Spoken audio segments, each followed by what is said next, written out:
I'm going to tell you a story about a young, ambitious man. This took place a long, long time ago, over 300 years ago. He was an educated man. He graduated from Cambridge University in 1693 in England, and soon afterwards, he soon set sail for a brand new life. Hey everybody, it's my brother Jim. Hi. We're here at St. George's Episcopal Graveyard, I believe it is, where our great something like that grandfather is buried. We don't know the exact spot, but there's a marker here from family members that have memorialized it, and he has been here since the 1600s. Did you know that?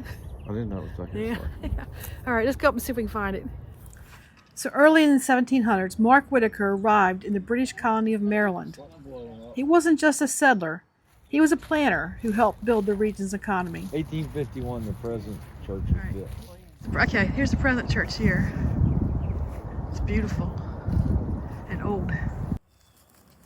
You know, it really is amazing, some of the things that you can find in a cemetery.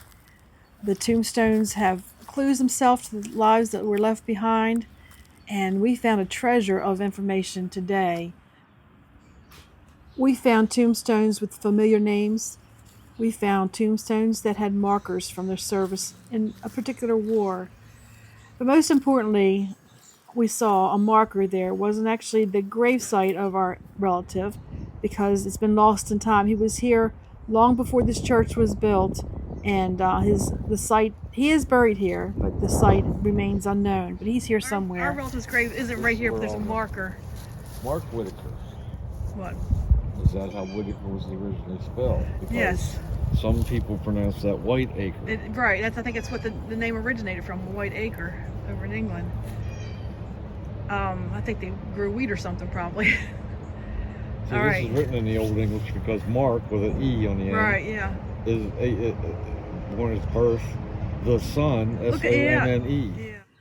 Now the records show that in 1713 that Mark Whitaker purchased a plot of land known as Westwood for 2,500 pounds of tobacco, and that was a usual thing to do, is to purchase things with their tobacco crop.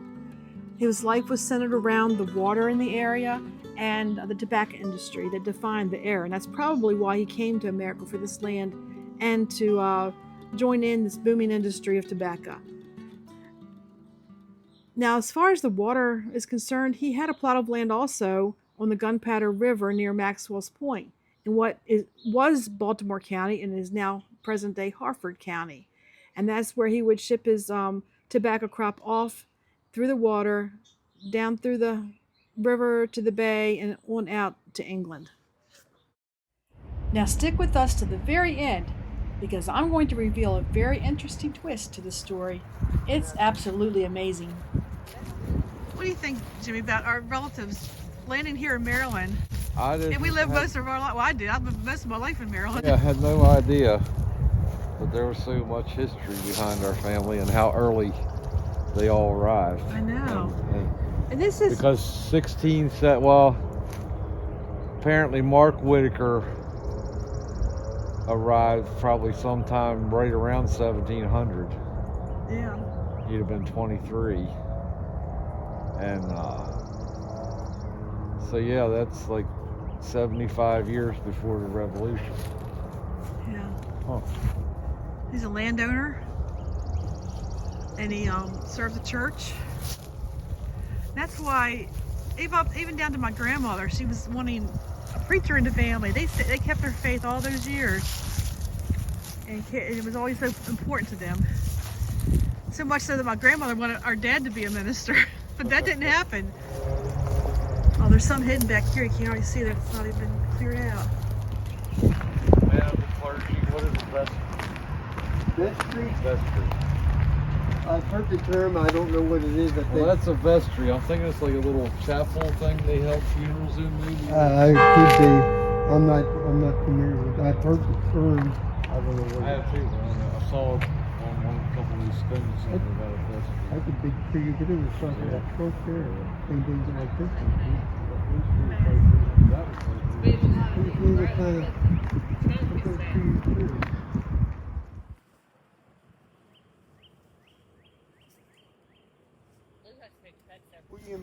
Whitaker, Mary Whitaker, the parents of the Charlotte Whitaker pennypacker. That's 1852. These must be special. These are from 1850s, so they changed their names since then.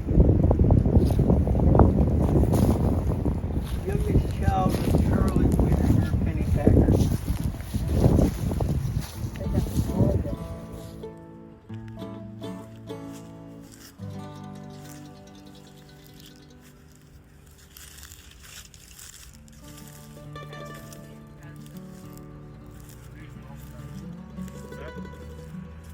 That one's grown. Yeah.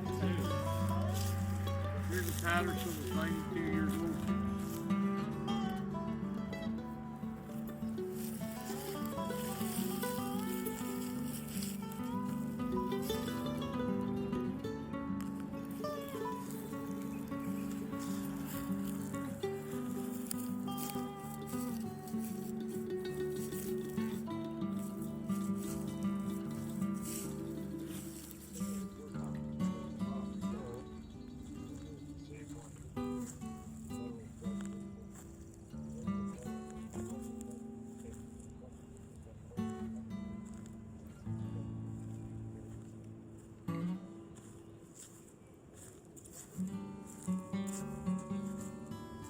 Now, the land that Mark owned on the Gunpowder River that he used for shipping his tobacco is really much preserved like it was back then. Today, it's part of the Aberdeen Proving Ground, and it has been preserved. It hasn't been developed. It looks much like it would have been then.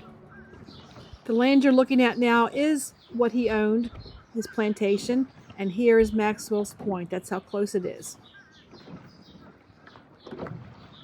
Now, the family's story soon became one of movement. They left these shores of Maryland and the tobacco fields, and Mark's descendants pushed south into North Carolina in the mid-1750s.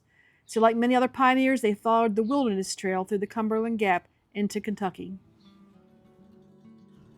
While other branches of the family remained in Kentucky, there was one young family that moved to West Virginia, to a town built on timber and industry.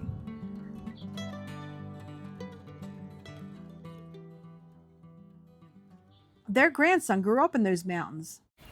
By now, that young boy had no clue of his ancestors who landed on the Maryland shores back in the early 1700s. He didn't know that they were planters or connected with the church. He didn't know about the land that they owned. He had long been separated from those ancestors by the passage of time, even centuries, and by the long wilderness that his family traveled from one place to the other. Decades later, in a move that mirrored his ancestors' journey in reverse, that now young married man relocated his family back to Maryland. But this wasn't a nostalgic homecoming. The move was for work and a modern life. He had no idea that his lineage had started on these same shores 3 centuries earlier. The family history of Mark Whitaker and the tobacco plantations had been lost to time, surviving only in dusty parish records.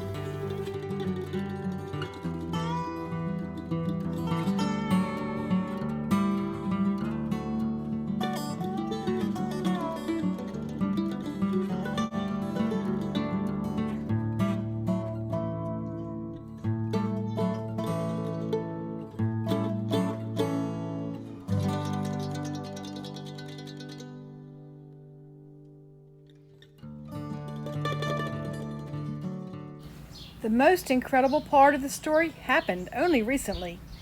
After decades of living in Maryland, the family finally began to dig into their genealogy, uncovering the life of Mark Whitaker. It was then they realized a startling coincidence. For years, that man's grandson had been taking his boat out every weekend to a specific favorite spot to fish. Unknowingly, he had been dropping anchor at Maxwell's Point, the very same ground where 300 years before his ancestor Mark had stopped and stood over his tobacco crops. The journey that took 3 centuries and thousands of miles ended exactly where it began, when a descendant returned to the same water, separated by time but connected by the same Maryland shore. Do you have an amazing family story of your own? Well, please share it in the comments. I would love to hear all about it. And thanks so much for listening to mine.